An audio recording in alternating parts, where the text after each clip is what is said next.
Today, on this feast of Thanksgiving, which, by the way, in Greek is Eucharist, did you know that? We also celebrate the life and martyrdom of Father Miguel Pro, one of 11 children, who from an early age was very spiritual, frequently exasperating his family with his humor and practical jokes. As a child, he had a daring precociousness that sometimes went too far, tossing him into near-death accidents and illnesses. He was particularly close to his older sister, and after she entered a cloistered convent, he began to discern his own vocation, leading him to enter the Jesuit novitiate at the age of 20. He studied in Mexico until 1914, when a tidal wave of government anti-Catholicism crashed down upon Mexico. He then had to flee to Los Gatos, California, and taught in Nicaragua from 1912 to 1922. By the time he was ordained in Belgium in 1925, the political situation in Mexico had deteriorated.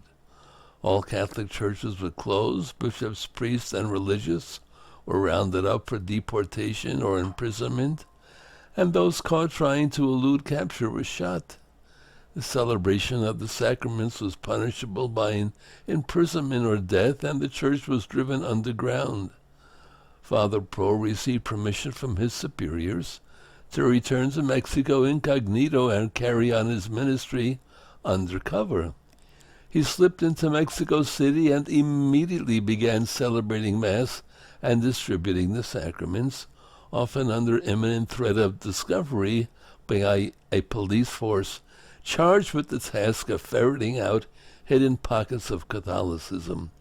He became known throughout the city as the undercover priest who would show up in the middle of the night dressed as a beggar or a street sweeper to baptize infants, hear confessions, distribute communion, or perform marriages.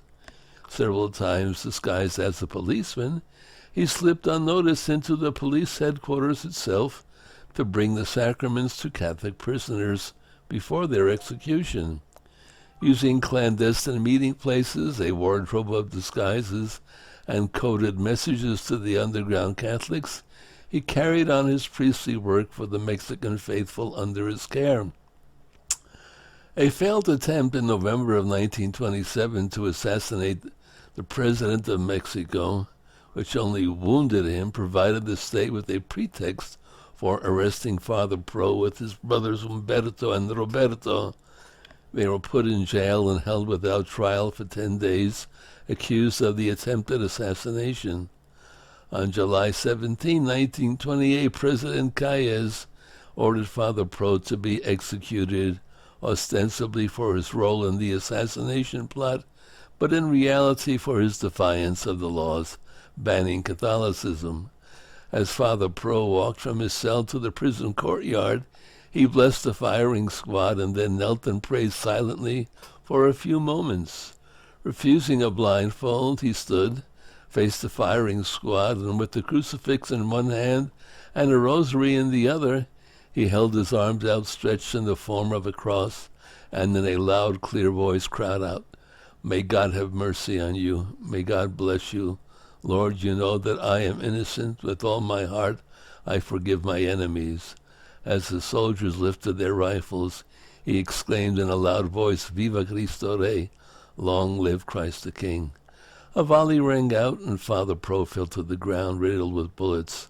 A soldier stepped up and discharged his rifle at point-blank range into the priest's temple.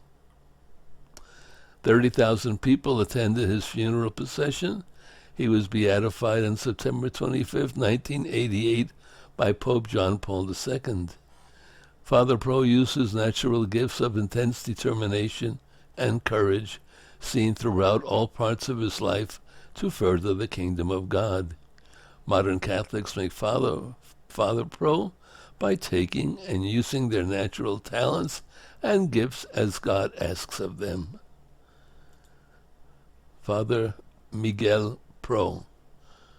Miguel, in English Michael, from the Hebrew meaning he who is like God, and rightfully so.